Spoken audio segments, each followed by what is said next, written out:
Étienne, pardon, Chouard, votre première impression après cette allocution de 12 minutes sans rentrer dans les détails? L'élection donne le pouvoir aux meilleurs menteurs. Donc on a affaire à des professionnels, les meilleurs, les champions du mensonge. Le gars qui te dit à la fin, mon seul souci c'est vous, alors qu'il vient de nous voler, de nous piller, de détruire le droit du travail, de détruire la sécurité sociale. Quand il dit les heures supplémentaires, avec un air grave. De détruire la sécurité sociale? Détruire la sécurité sociale, quand il supprime les cotisations sociales. Quand il supprime les cotisations sociales, c'est le fondement de la sécurité sociale. Quand il dit, vous allez gagner plus d'argent parce qu'on va vous supprimer les charges. Mais ce n'est pas des charges, c'est des cotisations sociales. Des cotisations sociales, c'est du salaire différé, mais du salaire. C'est comme s'il disait, je vais baisser vos salaires. Il ne le dit pas parce que c'est un menteur professionnel.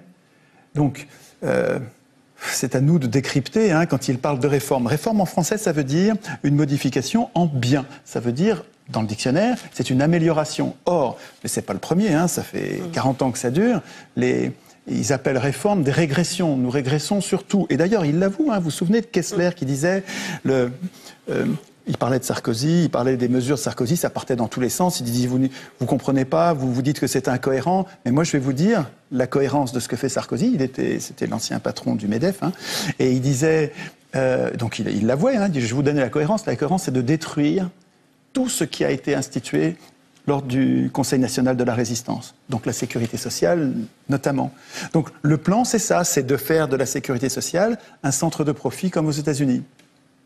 C'est juste révoltant. Et ce gars-là vient nous dire, mon seul souci, c'est vous, alors qu'il nous pille.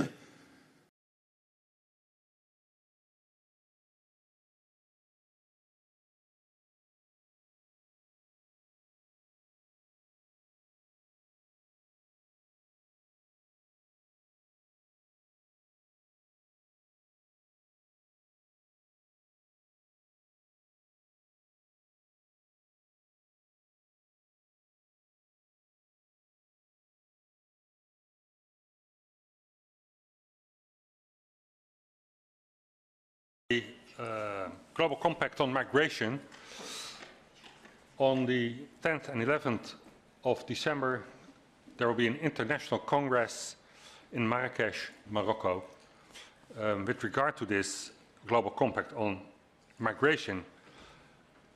And the participating countries are set to sign this agreement.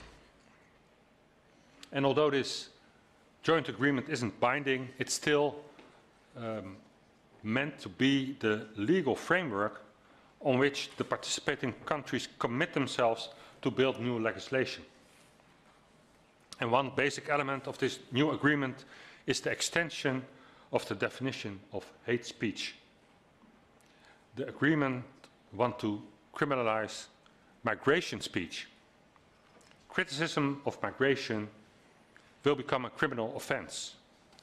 And media outlets, and that also concerns you, that give room to criticism of migration can be shut down. The Compact for Migration is legalization of mass migration. It's declaring migration as a human right. So in fact, it will become impossible to criticize Ms. Merkel's welcome migrants politics without being at risk to be jailed for hate speech. So this agreement, to our humble opinion, is a coup d'etat of pro-migrant liberal globalists. And it will greatly benefit multinationals. Because, you know, countries who import the third world will become the third world. And it's absolutely clear, and you all know that in third world countries, multinationals dictate the rules. Est-ce que vous êtes en mission? Oui. C'est comme ça que je le vis. Je ne suis pas en train de faire une carrière. J'ai d'ailleurs jamais cherché vraiment à faire une carrière dans ma vie. J'ai poursuivi des objectifs, j'ai cherché à comprendre, à apprendre, à réussir des choses, à mener des combats. Je crois jamais avoir eu le sentiment que je me faisais une carrière. Et depuis que je suis rentré dans le champ politique, je vis ça comme une mission. Il y a une dimension de spiritualité. Il y en a une. Et en tout cas, la conviction qu'il existe une transcendance, oui. Quelque chose qui dépasse, qui vous dépasse, qui vous a précédé et qui restera.